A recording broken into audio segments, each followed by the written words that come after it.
मैंने 10 साल पहले कहीं लिखा था फेसबुक पे, तब मैं फेसबुक पे एक्टिव था, अब तो नहीं हूं, कि अगर मुझे दुनिया के सारे धर्मों को मिला के एक धर्म बनाने का मौका मिल जाए कभी, तो मैं जैन धर्म की एक चीज जरूर उसमें शामिल करूंगा, और वो है उसका क्षमावाणी पर्व।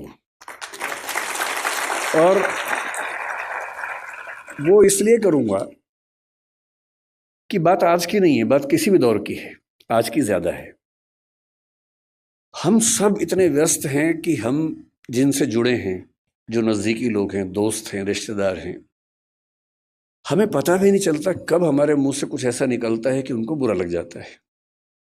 ये भी हो सकता है कि हमारी नीयत एकदम ठीक रही हो, हमने सोच समझ के ना ही बोला हो, पर किसी खास कॉन्टेक्स्ट में किसी खास व्यक्ति ने मेरी किस बात को किस रूप में लिया, ये तो मुझे नहीं पता।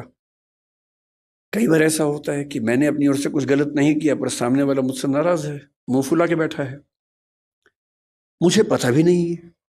पता हो तो मैं उससे माफी मांग भी लूं, मुझे पता ही नहीं है। वो कहेगा भी नहीं, उसका भी गुरूर है, सम्मान है, आत्मसम्मान है, कैसे कहे, कैसे खुद याद दिलाए कि तुमने एक बार ऐसा कह दिया था तो मैं नाराज हूं। तो जब मैंने सुना कि मेरे मेरे बहुत सारे दोस्त जैन परिवारों से आते हैं, उनमें से एक ने 8-10 साल पहले जब मुझे पहली बार व्हाट्सएप पे भेजा मिच्छामी दुक्कड़म, तो मुझे लगा पता नहीं क्या स्पेलिंग मिस्टेक तो नहीं, क्या लिखा है। और उसके आगे लिखा उसने कि यदि पिछले 1 साल में मुझसे कोई भूल हुई हो, त्रुटि हुई हो, तो मैं उसके लिए माफ़ी चाहता हूँ। मुझे लगा क्या हो गया इसको, सब तो ठीक ही था। तो क्योंकि मेरा बड़ा अच्छा दोस्त है, मैंने कहा जाओ माफ़ किया। कोई बात नहीं। फिर मैंने उससे पूछा, मैंने कहा क्या मामला क्या है, तब उसने बताया। मैंने जैन फिलोसफी पढ़ी हुई थी, पर ये संयोग से फिलोसफी के हिस्से में नहीं था, पाठ्यक्रम में, किताबों में नहीं था। तो जब मैंने सुना कि साल में एक ऐसा दिन है जब आपको बिना किसी वजह के माफ़ी मांग लेनी है, कि शायद कोई गलती हुई हो, नहीं भी हुई तो हम एज्यूम कर लेते हैं कि गलती हुई होगी, और मुझे माफ़ कर दो भाई। मुझे लगा कि किसी समाज के रिश्तों को इंटैक्ट रखने के लिए, बनाए रखने के लिए, ये कितना सुंदर त्योहार है। उस चीज़ की माफ़ी जो शायद मुझे याद भी नहीं। और अगर सब लोग इतने विनम्र हो जाएं, इतने हम्बल हो जाएं, तो झगड़ा किस बात का है फिर। और अगर यही स्थिति सारे धर्मों में हो जाए, सारे देशों में हो जाए, तो फिर क्यों झगड़ा है। और अगर एक बार पाकिस्तान हमसे मिच्छामी दुक्कड़म कह दे तो दिक्कतें ही खत्म हो जाएंगी। फिर मैंने सोचा मिच्छामी दुक्कड़म कहाँ से आया। तो मैं, भाषा भी मेरा विषय रहता है, तो मैं समझ गया कि प्राकृत और पाली वाला मामला होगा। जब रिसर्च की तो पता लगा प्राकृत का है। तो संस्कृत के एक शब्द या वाक्यांश से यह बना मिथ्या में दुष्कृतम।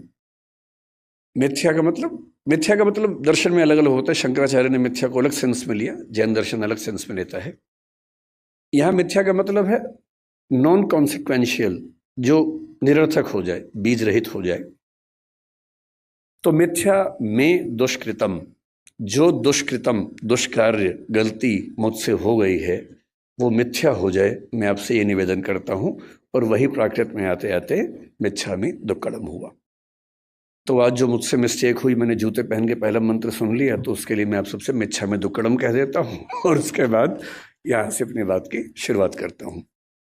मैं ज़्यादा लंबा बोलने के लिए कुख्यात भी हूँ, तो आप मुझे संकेत कर दीजिएगा जब आपको लगे कि काफ़ी हो गया है, तो मैं तो मैं वहीं पर अपनी बात रोक दूंगा।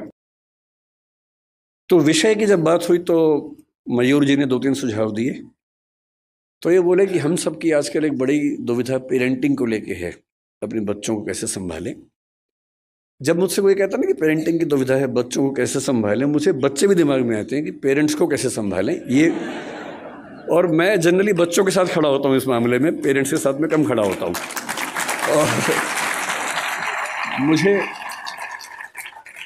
मुझे सच में लगता है कि ज़्यादा सीखने की ज़रूरत पेरेंट्स को है, ना कि बच्चों को है।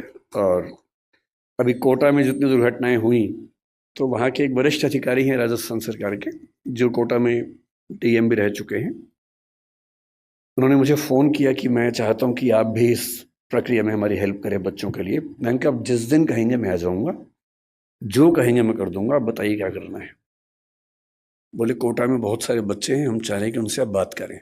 मैंने कहा एकदम आ जाऊँगा, लेकिन अगर आप मेरी सलाह माने तो उनके पेरेंट्स से बात करवाइए, क्योंकि ये दिक्कत बच्चों की नहीं है, ये दिक्कत पेरेंट्स की है।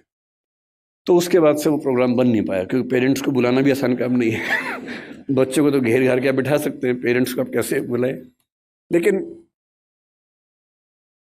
फिर पेरेंट्स की बात होते होते बात हुई कि थोड़ा सा बिजनेस इथिक्स से बात करेंगे, थोड़ा सा सुयश जी की विशेष इच्छा थी कि एम्पैथी पर बात करें, जो आजकल समाज में कम हो रही है। तो अंत में ये हुआ कि सर आप बस आ जाइए, इन्हीं सबका मिला जुला के हलवा बना दीजिएगा, और बेसिकली हम आपको सुनना चाह रहे हैं, और कोई ख़ास टॉपिक से मतलब है नहीं, बस आप आ जाइए और कुछ कुछ बातें अच्छी अच्छी कर लीजिए, बस इतना ही पर्पज़ है। तो फिर मैं उसी इरादे से आया हूँ